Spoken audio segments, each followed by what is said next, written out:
José et sa famille ont entrepris un voyage à la recherche d'une nouvelle maison dans la ville de Sarandi. En plus de paysages spectaculaires, ils ont l'opportunité d'acquérir une propriété avec de vastes champs et des ressources pour l'élevage d'animaux. Cependant, cette terre prometteuse porte en elle des mystères qui défient et remettent en question leurs croyances les plus profondes. Pour découvrir ces secrets, découvrez l'histoire de José et du visiteur ailé de Sarandi. S'adaptant à la nouvelle réalité, José et sa famille sont accueillis à bras ouverts dans la communauté rurale. Ils apprennent à vivre en harmonie avec la population locale, en adoptant la chaleur et l'amour de la région. Ensemble, ils apprennent les secrets de la terre fertile, apportant l'espoir d'un avenir plein de rêves. Chaque graine plantée renforce le lien entre eux et leur nouvelle maison, faisant de celle-ci une terre de promesses. Je m'appelle José et j'ai déménagé avec ma femme et ma fille à l'intérieur de l'État de São Paulo. Mes parents sont nés à Paraná et dès mon plus jeune âge, j'ai voulu acheter une propriété dans cette région. Aussi, lorsque nous avons trouvé une offre pour une vaste zone à cultiver et à élever, à un prix incroyable, nous n'avons eu aucun doute et nous avons acheté le terrain.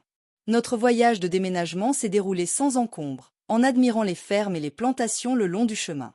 Cependant, une fois sur place, nous avons été confrontés à une réalité plutôt difficile. Les chemins de terre serpentaient à travers des forêts indigènes et le sentiment d'isolement était presque palpable. Pour nous abriter, nous sommes restés chez Monsieur Polo, un voisin, jusqu'à ce que nous puissions construire une petite maison en bois à l'orée de la forêt. Nous avons donc entamé une nouvelle étape de notre vie, à un prix abordable et avec la promesse de beaucoup de joie. Nous étions impatients de franchir une nouvelle étape dans l'histoire de notre vie. Notre voyage dans cette ville a été riche en expériences. Nous avons eu le privilège de nouer des liens avec nos voisins, de profiter de la beauté naturelle de la campagne et de découvrir de nouvelles choses à chaque tournant. Les habitants nous ont traités comme si nous faisions partie du village depuis longtemps. Je me souviens des longues heures passées à préparer le sol pour les semailles, à ajouter des éléments pour améliorer la propriété. C'était aussi un processus éducatif, pour s'habituer à la vie dans cette région si éloignée de notre environnement habituel. Au fil des jours, nous nous sommes sentis de plus en plus intégrés. Chaque travail a réussi à consolider notre sentiment d'appartenance à la nature et à notre lieu. C'était comme si, avec dévouement, nous nous accrochions à cette terre avec tous nos espoirs. Au bout de quelques mois, nous avons tissé de solides liens d'amitié avec les habitants. Parfois, à la lumière du feu de camp, un vieil habitant, M. Bento, racontait des histoires de trésors enfouis sur les terres avoisinantes, éveillant l'imagination de tous les participants.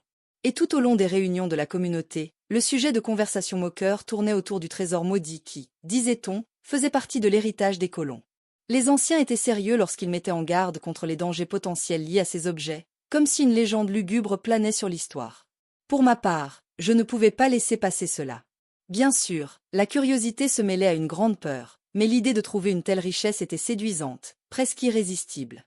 Cependant, les aventures à la recherche d'or ne se terminent pas toujours bien, et les problèmes se révèlent parfois bien plus importants qu'on ne le pense. Une nuit, j'ai fait un rêve tourmenté qui m'a surpris. Dans ma vision, je voyais une route que j'avais déjà vue, une clôture et un arbre. Et au pied de l'arbre, dans le ravin de la route, quelque chose était enterré. Cela ressemblait à une boîte et je me demandais ce qu'elle pouvait contenir. J'ai donc commencé à creuser, avec anxiété et désir. Mais lorsque je l'ai ouverte, mon choc a été immense. Ce n'était pas une boîte, mais un cercueil. Je me suis retrouvé là, les mains sales, à contempler un squelette et un tas de pièces d'or et de chaînes brillantes. La sensation était si réaliste que lorsque je me suis réveillé, mon cœur a failli bondir hors de ma poitrine. J'ai tout raconté à ma femme ce matin-là, et elle était aussi terrifiée que moi. J'avais l'impression que le passé me disait quelque chose, bien plus qu'un simple rêve. Ma femme Sylvia n'a pas bien réagi lorsque je lui ai raconté ce rêve. Elle a toujours été plus prudente que moi, les yeux ouverts sur les conséquences de suivre les légendes populaires et surnaturelles. Elle a essayé de me dissuader de partir à la recherche de l'or, affirmant que ces histoires n'apporteraient que des ennuis. Je comprenais son inquiétude, mais je n'ai pas cédé. L'ambition est plus forte que tout. C'est pourquoi, malgré son insécurité, mon désir de découvrir la vérité derrière ce rêve s'est renforcé. Je me suis sentie obligée de percer ce mystère, jusqu'à ce que ma femme hésite. Dans les jours qui ont suivi le rêve, ma femme Sylvia a commencé à se sentir mal à l'aise. Chaque fois qu'elle allait chercher du bois dans la forêt, elle avait l'impression que quelqu'un l'observait. Cela lui a ôté une grande partie de sa tranquillité d'esprit, au point qu'elle a eu peur de rester seule à la maison. Je ne voulais pas voir Sylvia dans cet état, mais je ne savais pas comment l'aider. Derrière tout cela, il semblait y avoir une énergie sombre et malveillante qui affectait la tranquillité de notre maison. J'ai décidé de me rendre à l'endroit que j'avais vu dans mon rêve, cette route, cet arbre. En fait, tout était comme dans mon rêve. Mais lorsque je me suis approchée et que je suis descendue avec la pelle de la voiture, j'ai été paralysée. Tout mon corps tremblait et je ressentais une peur incontrôlable.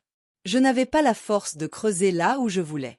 Il y avait un mélange de curiosité et d'effroi, un sentiment qui me laissait perplexe, comme si j'étais face à quelque chose d'inconnu, peut-être trop dangereux.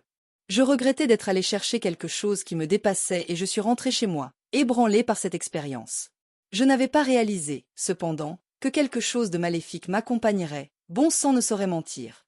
Le soir, nous nous sommes reposés et avons dîné, en discutant beaucoup du travail à la ferme et d'autres sujets. Au moment de nous endormir, j'ai fait un rêve terrifiant. Une créature sinistre me poursuivait dans le rêve, essayant de m'attraper. Il n'y avait pas d'issue, j'étais pris au piège et je ne pouvais pas sortir. Je me suis réveillée effrayée, désespérée, le cœur battant la chamade. Ma femme s'est réveillée avec moi, ce qui était encore pire. Alors que je commençais à tout lui raconter, nous avons entendu un grand bruit venant du toit de la maison. Nous étions paralysés, morts de peur, car nous n'avions aucune idée de ce que cela pouvait être. Nous avons demandé au Créateur de nous aider, mais nous sentions toujours la présence de quelque chose de sombre qui marchait sur le toit de la maison et s'apprêtait à enfoncer notre porte. Après avoir géré les peurs et les traumatismes de notre ancienne maison, nous avons décidé qu'il était temps de retourner dans notre ville natale. La vente de la propriété a été difficile, mais nécessaire. Le retour à la maison nous a beaucoup soulagés. C'était l'occasion d'oublier ce qui nous avait fait souffle. Après avoir géré les peurs et les traumatismes de notre ancienne maison, nous avons décidé qu'il était temps de retourner dans notre ville natale. La vente de la propriété a été difficile, mais nécessaire. Le retour à la maison nous a beaucoup soulagés. C'était l'occasion d'oublier ce qui nous avait fait souffrir dans cet endroit et de repartir à zéro. Nous voulions un endroit plus sûr qui nous apporterait la tranquillité d'esprit. Nous nous sentons prêts pour cette transition de vie et nous sommes enthousiastes pour l'avenir qui nous attend. Nous sommes arrivés à la fin de ce récit obsédant. Il est effrayant de penser que de sombres créatures et événements peuvent se manifester dans la vie quotidienne de gens ordinaires. Vous souhaitez être alerté des nouvelles vidéos d'horreur? Alors n'hésitez pas à vous abonner à notre chaîne. Nous vous remercions d'avoir participé à ce fantastique récit. Nous nous réjouissons de vous revoir. À la vôtre.